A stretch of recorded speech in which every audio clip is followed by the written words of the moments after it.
My name is Francis, and I'm 39 years old. Then there's Harris, 45, my partner in everything. Together, we were an unstoppable team, acing our studies, taking late-night walks at 3 a.m., and, of course, falling head over heels in love. Our college years were filled with a love story you might be familiar with, where endless study sessions gradually turned into something more. Harris was everything I'd ever dreamed of in a partner, showering me with affection and making me feel cherished at every turn. But, as with any good story, things took a twist. While I was eager to build a future together, Harris hesitated. He couldn't bring himself to talk about marriage, or even introduce me to his family. It was as if he were tethered to the ground, dodging any conversation about our future. I'd had enough of his avoidance, so I confronted him. What followed was a heated argument where I accused him of keeping secrets that threatened to tear us apart. It all came to a head one day as we sat in our living room, sipping tea. With the weight of silence between us, I had to ask, Harris, why are you so afraid of moving forward, of getting married, meeting your family? What are you hiding?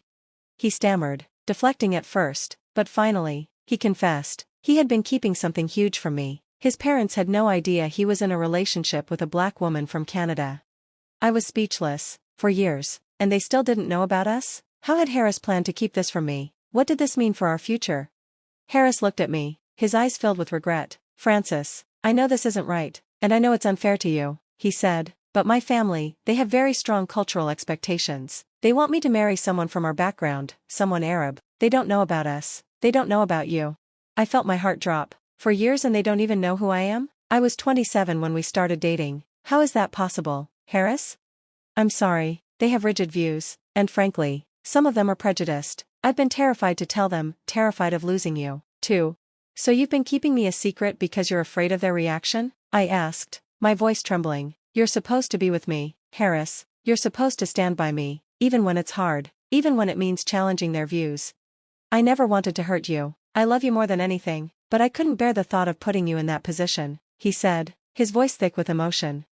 I was torn, struggling to process everything. I love you, too, but this changes everything. Marrying into a family with such rigid beliefs, I'm not sure I can do that. I don't know if I'm strong enough.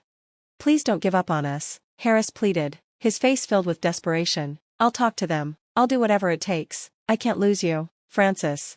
I need time, I whispered. I need space to figure this out. I need to think about whether I can live with these cultural differences and whether I can trust you again after everything you've hidden from me. I understand, he said softly. I should have been honest from the start. I'll give you the time you need, but know that I'm ready to fight for us.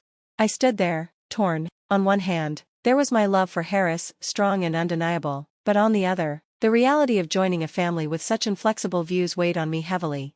The secrecy had fractured the foundation we had built. Trust and honesty are the bedrock of any relationship, and now ours felt unstable. I needed space to reflect on everything. Those weeks apart were the hardest of my life. I spent them lost in thought, questioning whether love could truly overcome such insurmountable challenges. During that time, I felt a deep sadness wash over me, but, even in the darkest moments, I knew Harris was the one, my soulmate. The thought of a life without him was unimaginable. Driven by a love that felt both foolish and undeniable, I found my way back to Harris, ready to face whatever challenges lay ahead, together. After reconciling, we tried to come up with a plan to navigate our complicated situation, but every option seemed to be clouded by fear and uncertainty. Eventually, Harris and I made a choice that defied convention. We decided to marry in secret, keeping it hidden from his parents. For Harris, this was his way of proving his commitment to me. Despite the deep fears he harbored about his family's reaction, he crafted a story about finding a suitable girl from a good Turkish family, conveniently leaving out the fact that I was black, and more importantly, that we were already married. Our plan was to live in secret marital bliss for a year before finally revealing the truth to his parents in Turkey, hoping for a fairy tale ending. If they rejected us, Harris promised to stand by me, no matter the cost to his reputation. You might wonder how I could agree to such a plan. The truth is, Harris had a way of making everything seem possible, and my overwhelming love for him probably clouded my judgment. Time passed quickly as we lost ourselves in the joy of being together. Our first year of marriage felt like a whirlwind, filled with laughter, love, and unspoken promises. Harris made sure to remind me every day how much he cherished me, pledging that he would always choose me, above everything else.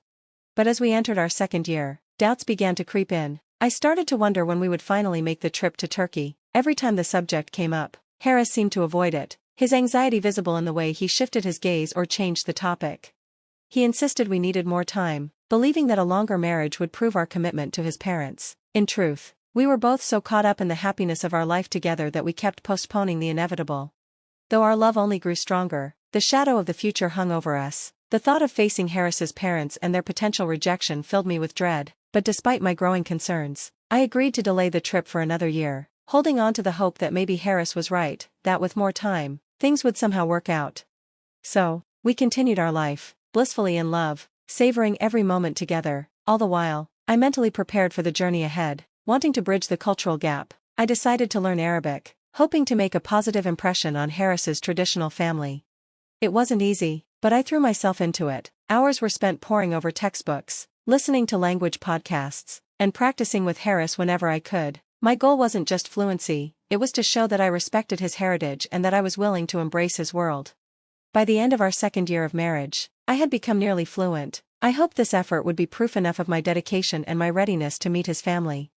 Yet, despite all my work and growing anticipation, with gentle nudging from both sides, we finally began planning our trip. A month of meticulous preparations later, we were on our way to Turkey, ready to face the inevitable meeting with Harris's family. The journey was a whirlwind of emotions. The thought of finally meeting them after years of waiting, and of sharing our lives openly, filled me with both excitement and anxiety. As we landed in Turkey, I held on to a mix of hope and trepidation, unsure of what awaited us.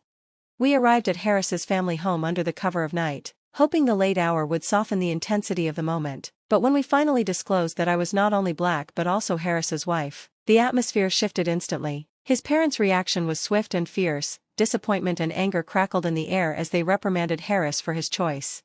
Harris tried to defend me, but his words were drowned out by the storm of their disapproval. In a last-ditch attempt to bridge the gap, I spoke in Arabic, hoping to show my respect for their culture and my commitment to Harris, but instead of easing the tension, my words were seen as defiant. Aya and Khalid's disdain was palpable, their harsh words cutting deep. The racial slurs they directed at me left me in tears, but I stood my ground, determined to remain strong. I had hoped that Harris would stand by me in that moment, reaffirming the commitments he had made in private, but in the face of his family's anger, he seemed more focused on appeasing them than on defending our relationship. It was a crushing realization. He was prioritizing peace with his family over our love, leaving me feeling isolated and unsupported in a battle I thought we were fighting together. After the confrontation, we retreated to a hotel, our contingency plan for moments like this. The night was nothing like the celebration we had imagined. Instead, it was filled with heated discussions about Harris's lack of support. He admitted to being overwhelmed by the situation, arguing that my expectations had placed him in an impossible position, given his deep familial ties. Despite the tension and hurt, our bond was strong enough to guide us through the immediate storm. The following days in Turkey were a mix of leaning on each other and trying to make sense of the painful events. But as we returned to Canada, a new challenge emerged. Harris confessed that he couldn't sever ties with his parents, citing a desire for reconciliation and respect for their beliefs. This decision marked the beginning of a difficult period for our marriage. Though Harris reassured me of his commitment, the unresolved tension with his family loomed over us like a shadow. Our relationship continued, but the weight of his family's disapproval was a constant presence. As the years passed, I began to feel the strain. I longed for us to start a family, but the ongoing conflict with his parents made it hard to envision a future. I voiced my concerns to Harris, but his responses were always vague, filled with promises that never came to fruition. Each call from Aya and Khalid seemed to further distance us, as they pushed Harris to end our relationship or scolded him for tarnishing the family name. I tried to help him see that some relationships, especially those filled with toxicity, needed to be reevaluated, even cut off, but Harris still held on to the hope that reconciliation was possible, despite the growing divide between us and his parents. The frustration culminated on my 35th birthday, when I could no longer stand the emotional strain. I couldn't keep postponing our future, but Harris seemed stuck between his love for me and his desire to keep the peace with his family. His hurtful words, suggesting that our relationship wasn't worth sacrificing his ties to his family, stung more than I could bear. Though he seemed to regret his outburst, no apology followed.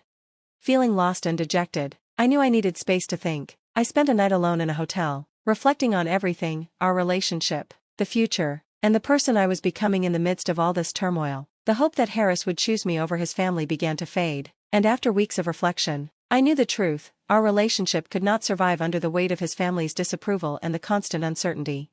With a heavy heart, I made the decision to file for divorce. I left the papers and my engagement ring in our shared home, the symbol of a promise that could no longer endure the strains we had faced. It was the hardest choice I had ever made, but I realized that moving forward required letting go of the hope for a resolution that might never come.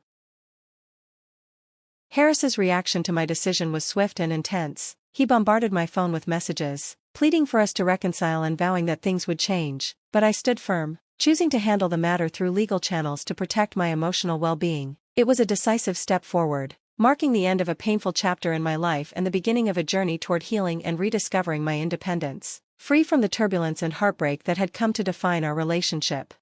I couldn't bring myself to face Harris again. The hurt he had caused ran too deep. His apologies and attempts to fix things fell on deaf ears, as nothing could make me reconsider. Surprisingly, the divorce process was smoother than I anticipated. Harris, perhaps still clinging to the hope of reconciliation, believed our separation was only temporary and that I would eventually return to him. But as the year passed, it became painfully clear to him that my intentions were far more serious than he'd imagined, and the permanence of our split began to sink in. By then, it was too late. The emotional wounds he had inflicted were too deep to heal.